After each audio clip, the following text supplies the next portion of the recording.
Hi everyone, welcome back to Falcon's House. This is the Westworld recap series, Season 2, Episode 4, The Riddle of the Sphinx. There were a lot of details in this episode, even though the plot didn't move forward very far.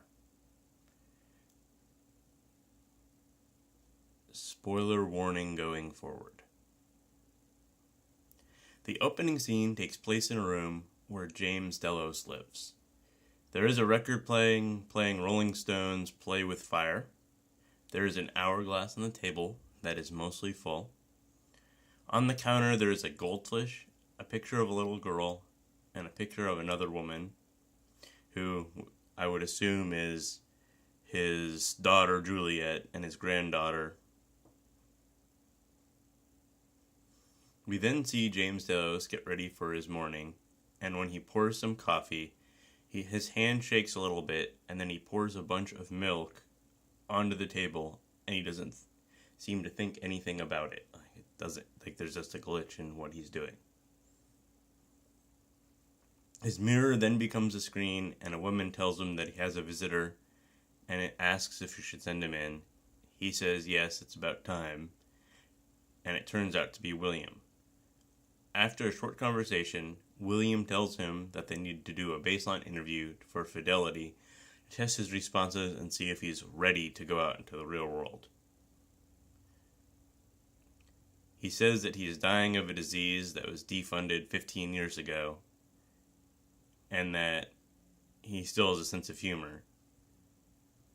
James doesn't believe that they would have the same conversation over and over again, and be able to actually use this as a testable experience. William then hands James a piece of paper, and then he seems to have an expression on his face that's of surprise, and then it cuts over to old William, the man in black.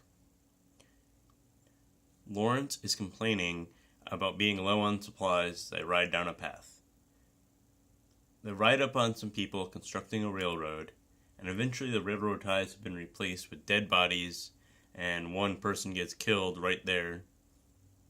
The man in black says the railroad should have been building north, but instead has been building west, and that Ford's narratives must have changed what was going on in trying to force him to go to Las Mudas, where Lawrence's family lives. Bernard is being dragged by Clementine, and now has his hands and feet bound, so we have no idea how far she's dragged him from that other fort. She unbinds his hands, asks where they are, but she just walks away, leaving him with the gun. Bernard has a minor wound on his head from where Clementine knocked him out. After untying his feet, he goes into the cave that is right behind where she dropped him, and comes up on Elsie, who is alive and shackled.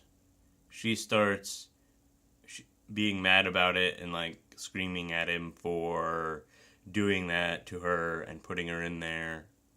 He then shoots the shackle and frees her. And she's still mad that he attacked her and left her there with protein bars and a bucket. He tells her that Ford made him do it, and that he didn't have a choice because she was getting too close. That she takes the gun from him, and he starts glitching a little bit, and he tells her the hosts are free without safeguards. And then he glitches out some more and tells her to take the tablet as they're walking out of the cave, and he falls down. She looks at it and realizes that he is a host. And at first she doesn't believe it because he had a family and kid, and then she realizes it's all just a backstory for a host, like all the other hosts have. She then shuts him down in the safe mode so that she can repair him. She then programs him to ignore the damage that he has and says that he'll live for a while, but he'll need more cortical fluid, and then it seems like he shot himself, which obviously he did, but she doesn't know that. While he is out in the dream, he he has a dream of some drone hosts and some blood and white liquid mixing together, eyeballs falling, some of the CPU things for the hosts. He then gets woken back up by her, and then she says that they have to walk for miles to get back to the mesa so they can get rescued. He says that Delos is not coming to rescue because they are looking for something, and until they find it and feel that it is safe, they are not going to send in a rescue team.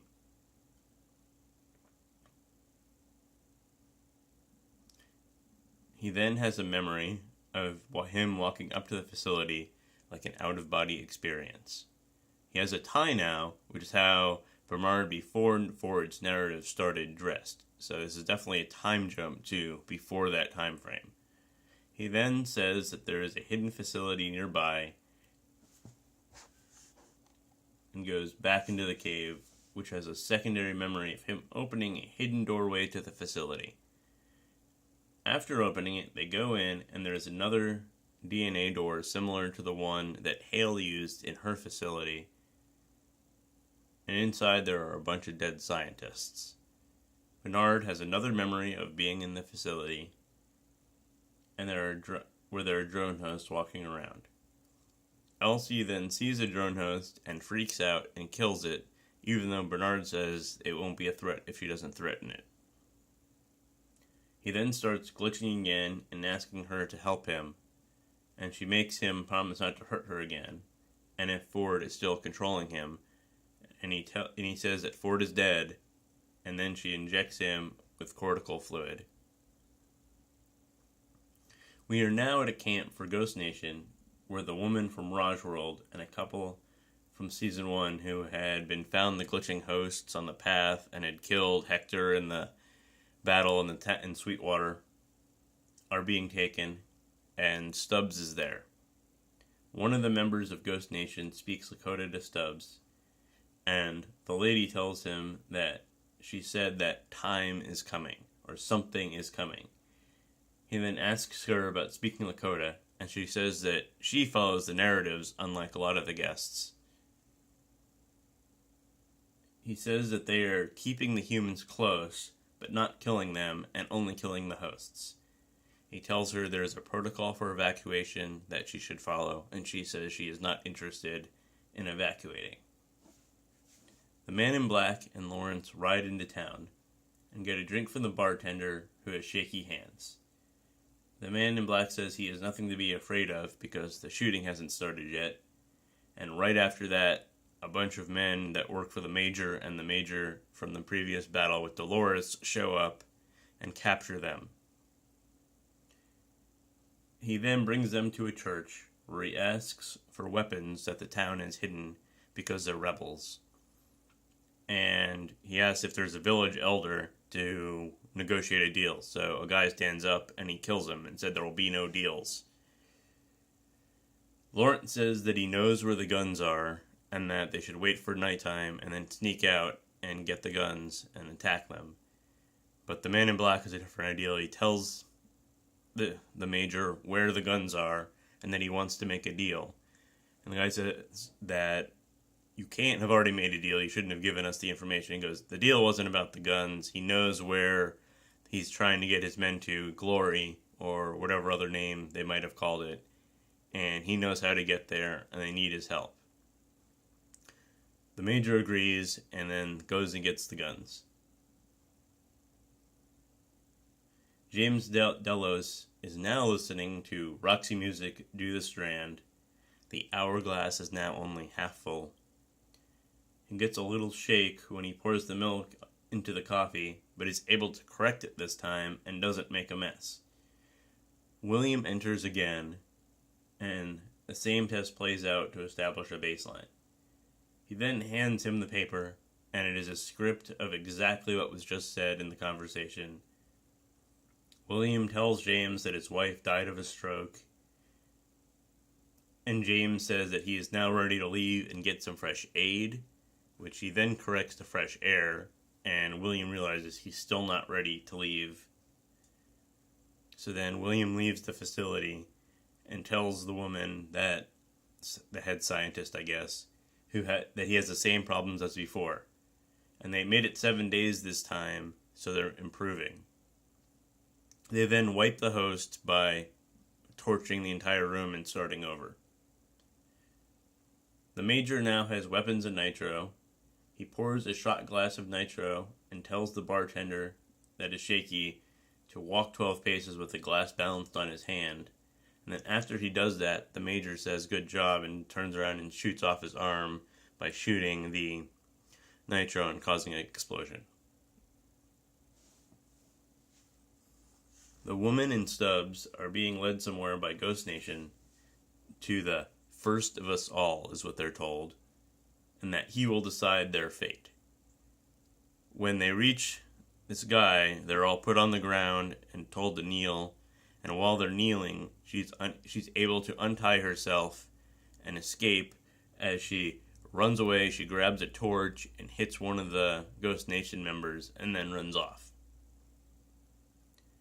Stubbs is grabbed and has a knife at his throat, and then is told by the first of them that he only lives as long as the last person who remembers you. Is this what is happening to James Delos? As fewer people remember who he is, the less important he becomes. They then go to cut his throat, but nothing happens, and he turns around and they are all gone. The guests are still on the ground, so I'm not sure if he's experiencing a host memory. Is Stubbs actually a host? Or if something else happened and they just actually disappeared. Because it seems weird that if it was a memory, that why would the same people be on the ground, tied up, but they didn't kill him, and they all just disappeared, just kind of like a host memory where like you wake up from one, and everything is different. Elsie wakes up Bernard and says that she needs help with a host processor, the ones that are a completely different OS and a language that she has never seen before. So it seems like the code for these human replacement hosts is a lot different than normal hosts, probably because they're trying to make them self-aware. Bernard says that he has seen that encryption scheme before, and it was in Abernathy's head, and it referenced a database much larger than anything that's in the park. He thinks that he has been in this facility before, but that his memories are not sequenced in order, and because they are not addressed, and so it's hard for him to determine when he has a memory when it happened. He then has a memory of creating a new host control unit, and that they were not building hosts in the facility, but they were building something else. Elsie then hears a noise and says whatever they are building is behind a door. He has another memory from when scientists are in the facility, and then Elsie is able to unlock the door and then shoots the handle. It then cuts to Lawrence, who has been tied up in the rain to a pole, and the Major is trying to get him to drink nitro. The Major then goes inside where the Man in Black is and talks to him about death, and then makes Lawrence's wife take him a shot of nitro to make him drink it. The Man in Black has a memory of his wife drowning in the bathtub, and then tells the Major that he only thinks he knows death, but that he doesn't, that the permanence of it is different, and for him that he's just able to come back each time. Then he tells him that he is death, then shoots him and kills a bunch of his men. He then forces the Major to drink the nitro, and then he has Lawrence shoot the Major, and he blows up because of all the nitro in his system. Another cycle of James Delos. This time, there's a different person as his assistant. He is now greeted by an older William. This time, the hourglass is almost empty. He says that James keeps hitting cognitive plateau and starts to degrade every time after a certain amount of time and is unable to push past it. They think that maybe they can get to it in another couple years, but that at this point he's kind of given up hope that they're going to be able to make James Delos work. I wonder if this degradation is going to start possibly happening to Maeve, or Dolores, or Bernard, who are also self-aware that they are hosts. Probably Maeve is probably the most risky because she's acting on her own free will, and the other ones are potentially just still following scripts. So William tells James that his mind is rejecting reality and rejecting itself, and at first I thought it was rejecting the new bodies, but that isn't the case. This is the 149th time that they have brought him back, so it's probably been, obviously, years. And at this time, he's been able to last 35 days before he starts to degrade, but that they still have a long way to go to get him to not be able to degrade at all. He says that Juliet killed himself, and that their daddy wishes that he was dead, and that Logan died of an overdose years earlier. He tells James that it took him some time to learn this, but that some men are better off dead. The hourglass is now completely empty, and James goes into a rage and starts destroying stuff. William tells the assistant to just let him go so they can observe the breakdown and maybe they will learn something. Bernard and Elsie enter a room that turns out to be the one where they had been keeping James in. The room is fairly destroyed, and Elsie says there's still someone in the glass room where they had held him. She opens the door, and they go in there, and they find the assistant dead in there. James comes out and has been cutting himself with a piece of glass, so he's obviously in full breakdown mode and exploring damage to himself and how it'll heal or whatever. He tries to attack Elsie, but Bernard stops him due to the host protection protocol or whatever. After they fight for a little while, which is a very cool cinematography with lighting and sound effects adding to the creepiness factor, they are able to escape, and then Elsie uses a terminate process to torch the room and kill him without using bullets that they need to save. Bernard tells Elsie that was James Delos, and she said that she thought that he had died years ago, and he tells them that she's right, and that must have been what they were working on. She says that they must have figured out a way to copy his developed mind onto a control unit. Bernard says that it doesn't look like it was successful, but that they intend to keep trying, and that is probably what they're trying to copy off-site. Elsie says that she needs to get to the Mesa to contact the mainland. Bernard has a memory of picking up a control unit that he knows, and then he tells her that he knows why Ford sent him there, to print a control unit for someone else, but that he doesn't know who, and he needs to figure it out, and that he wants her help to figure it out. When Bernard first goes down the elevator facility with Elsie, we see that he has blood on his forehead, but when he wakes up after getting the brain fluid drained, he doesn't. So either she cleaned him up, or there's two different time frames being covered in here, and they've just made it really sneakily look like the same one.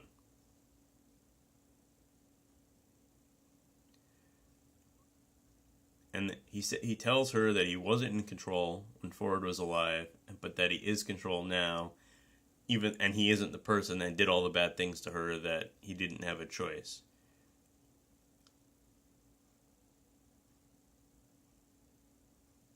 He then has a memory of putting the control unit in his pocket and then telling something to a drone host that causes them to kill all of the scientists. Bernard himself kills the last scientist as he tries to escape by stomping his head into the floor. Who is the other control unit for? Is it for new Bernard host, like a true Arnold? Or is it for Ford? There's a couple options. It seems to be for Ford at this point. And maybe that's what the body was that Ford was creating at the other hidden facility was for. It was for a conscious person host, not like a normal host. That way Ford can continue his narrative. My friend has another theory that it's Arnold, that will be recreated. The man in black is told to thank you by Lawrence's wife, and then Lawrence's daughter, who seems to be a narrator for the game, tells him that one good deed doesn't change all the bad things that he has done. And he says that it wasn't all for a good deed. He just wanted to play the game to the bone. She says that she remembers all the things that he's done in the past. So maybe she is self-aware too, or at least her memories are unlocked, so she doesn't get wiped regularly. She says that he doesn't understand the real game being played, and that if he is looking forward, you are looking in the wrong direction.